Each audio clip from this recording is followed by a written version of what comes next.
O vice de Marco Rubio detonou Alexandre de Moraes e disse que o ministro usurpou o poder no Brasil de forma ditatorial e que destruiu a relação de mais de 200 anos entre Brasil e Estados Unidos. Bom dia, bom dia, bom dia para você que não acordou neste belo dia de domingo com um caminhão te atropelando, que nem aconteceu com o ministro Alexandre de Moraes. O que eu vou te mostrar agora é uma das maiores porradas que o ministro já levou na vida. E ela veio direto do vice do Marco Rubio, subsecretário de Estado americano Christopher Landau, que não poupou Moraes de algumas das palavras mais duras, das críticas mais severas que a gente já viu até hoje vinda dos Estados Unidos para qualquer país do mundo. Bora aqui então direto pro texto, você vai acompanhar e vai ficar estarrecido, mas calma que eu não esqueci que hoje é Dia dos Pais. Então parabéns para você que é pai e no final eu vou te contar o que é, na minha visão, a missão de ser pai. Qual é o papel de ser pai, o que é ser pai para mim. E eu vou te mostrar fotos dos meus lindos filhos, então vale a pena esperar. E vamos agora diretamente aqui para o texto do Christopher Landau, porque ele tem várias camadas e é tão importante que ele foi traduzido e repostado aqui no Brasil pela própria Embaixada Americana. Olha aí comigo. A separação dos poderes do Estado é a maior garantia de liberdade já concebida pela humanidade. Nenhum poder, nem mesmo uma pessoa, pode acumular autoridade excessiva se for controlada pelos demais. Mas uma separação formal não significa nada se um dos poderes tiver meios de intimidar os demais a abrir mão de suas prerrogativas constitucionais. Olha só como o texto já começa porradeiro e cheio de recados. Aqui o Christopher Landau ele dá uma verdadeira aula do que é separação de poderes, divididos esses poderes entre executivo, legislativo e judiciário. Mas mais do que isso, ele está explicando para todos nós como essa separação ela não pode ser apenas para inglês ver, não pode ser apenas formal, no papel, como a gente vê acontecer aqui no Brasil. Não, a separação de poderes ela existe para que um dos poderes não abuse do seu poder, para que não usurpe o poder dos outros, para que não tenha poder ilimitado, para que não abuse sem freios, mas para que ele seja assim freado pelos outros poderes. Contudo, o que acontece no Brasil é o contrário disso.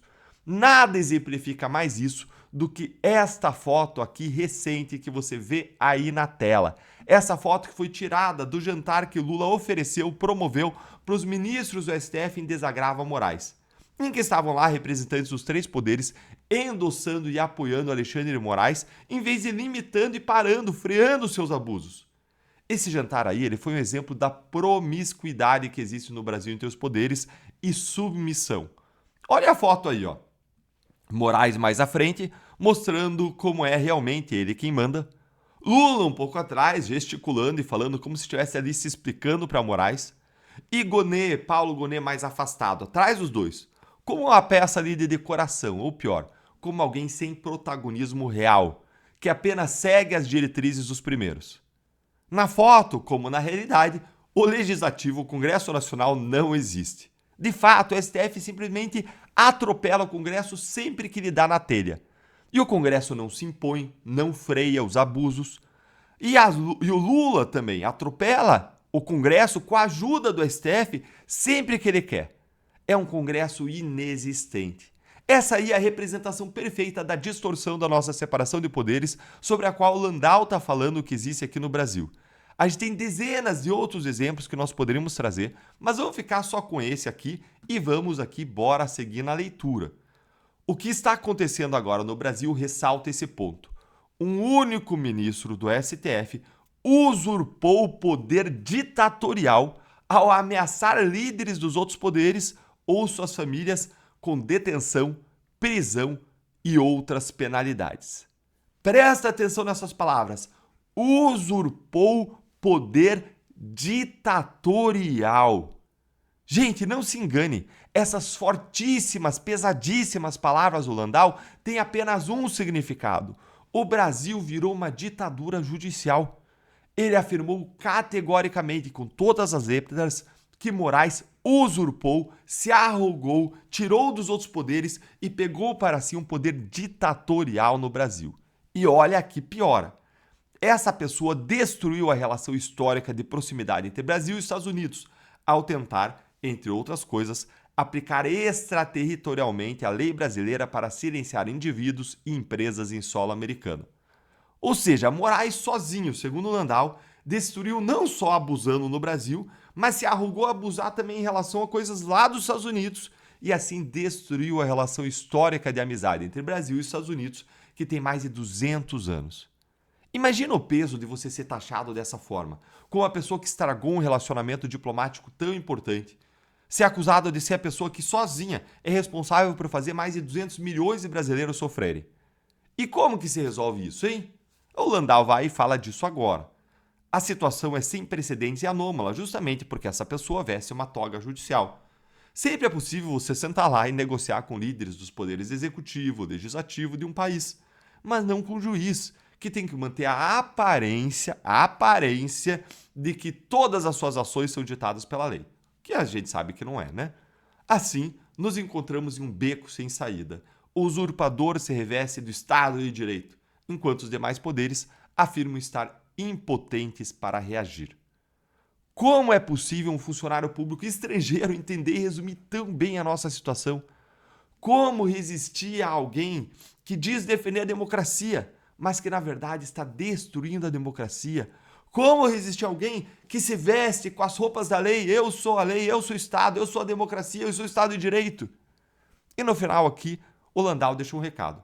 Se alguém conhecer um precedente na história humana em que o único juiz não eleito tenha assumido o controle do destino da sua nação, por favor avise. Nós queremos restaurar a nossa amizade histórica com a grande nação do Brasil. Eu também não conheço. Se alguém conhecer, escreve aí nos comentários, porque a gente precisa saber um único exemplo. O que parece é que nós estamos sendo pioneiros no atraso, pioneiros nessa desgraça. E agora que a gente já falou de desgraça, vamos falar sobre a graça, sobre o privilégio que é ser pai. Em homenagem a você que é pai, eu vou te dizer o que eu entendo como é o que é a minha missão como pai. E vai olhando aí as fotinhos dos meus lindos filhos. Aí, ó. Uma das decisões mais importantes da minha vida, eu tomei há 3 anos e eu a tomei num acampamento cristão. Foi a decisão de não delegar a criação dos meus 3 filhos nem para a escola, nem para a igreja. Eles frequentam ambas, é claro, eles vão para a igreja, eles vão para a escola, e nessa manhã, aliás, a gente está indo agora para a igreja, mas a responsabilidade de criar os filhos não é delas, não é nem da escola nem da igreja, é minha. E eu decidi assumir a responsabilidade que é de fato minha. Por isso, eu passei a fazer uma mentoria semanal a cada domingo com eles, em que a gente revisa como a vida deles caminhou durante a semana em cerca de 12 áreas diferentes da vida. Dentre elas, a vida devocional com Deus, o tempo de oração, de leitura da Bíblia, as tarefas, os estudos, a língua estrangeira, que eles têm que estudar muito para além das escolas que eles frequentam, a leitura literária, que eles têm que ler para além da escola, e um livro de desenvolvimento. O meu filho mais velho, o Thomas, olha aí o Thomas, ó, que você vê aí, ele tem 11 anos e ele já leu livros sobre negociação, investimento, relacionamentos, liderança, garra, mindset, teologia e política. Cada livro reúne anos de experiência acumulada por outras pessoas que, por meio dos livros e da nossa mentoria, eu estou transferindo para ele. Cada livro funciona como um salto de desenvolvimento. Ser pai é uma missão dada por Deus. Que bom se eu pudesse ser amigo dos meus filhos, além de cumprir a minha missão. Eu amo os meus filhos, eu busco isso, tá aí a Luísa, eu busco ser amigo dos meus filhos, e é muito gostoso ser amigo deles, mas eu tenho consciência de que a minha missão não é a missão de ser amigo dos meus filhos. Mas então, o que é a tua missão então? A minha missão é proteger, é cuidar e é preparar para a vida. O Thomas, a Luísa e aqui a Sofia, com quem eu costumo ler toda noite um livro, um trechinho, uma página de um livro devocional. Aqui esse livro muito bacana, que ele chama Indescritível. É um livrinho devocional que traz uma lição sobre ciência, sobre a experiência humana e traz versículo, um tempinho de oração. É um livro muito bacana e gostoso para você fazer aí com seu filho pequeno. A minha missão, então, é proteger, é cuidar e é preparar para a vida. E é fazer isso com excelência. Amar é servir com excelência.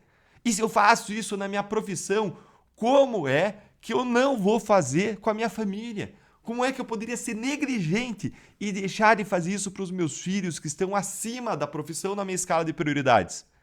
Criar filhos com excelência exige mais do que vontade. Exige estudo, objetivos, sistemas, disciplina e dedicação de tempo. E tomar a decisão de assumir a responsabilidade pela criação dos meus filhos foi uma das melhores decisões que eu tomei na minha vida. Os meus filhos não são meus, eles são de Deus. Eu não tomarei as decisões futuras por eles. Eles vão tomar suas próprias decisões e eles vão poder acertar ou errar. O meu papel é criar o melhor ambiente possível para que eles se desenvolvam plenamente, para que eles angariem experiência, não só minha, mas de outras pessoas, as melhores experiências possíveis e eles tomem as melhores decisões, mais bem informadas. À medida que eles crescem, aliás, eu busco aumentar o espaço para que eles aprendam com seus erros, sempre que as consequências não forem graves. Eu sei que cada ano mais meu papel vai deixar de ser de autoridade.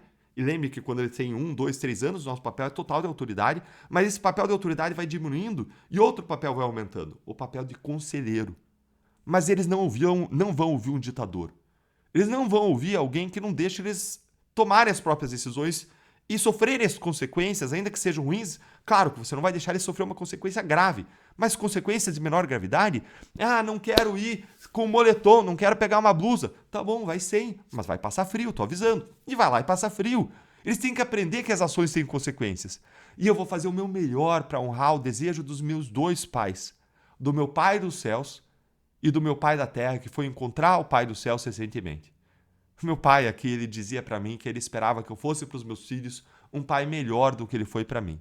E ele subiu muito a régua. Foi um excelente pai e eu vou fazer o meu melhor para atingi-la. E quem sabe superá-la e honrando ele assim. Que Deus nos dê graça e sabedoria como pais para nós criarmos crianças que cresçam em estatura, em graça e em sabedoria diante de Deus e dos homens.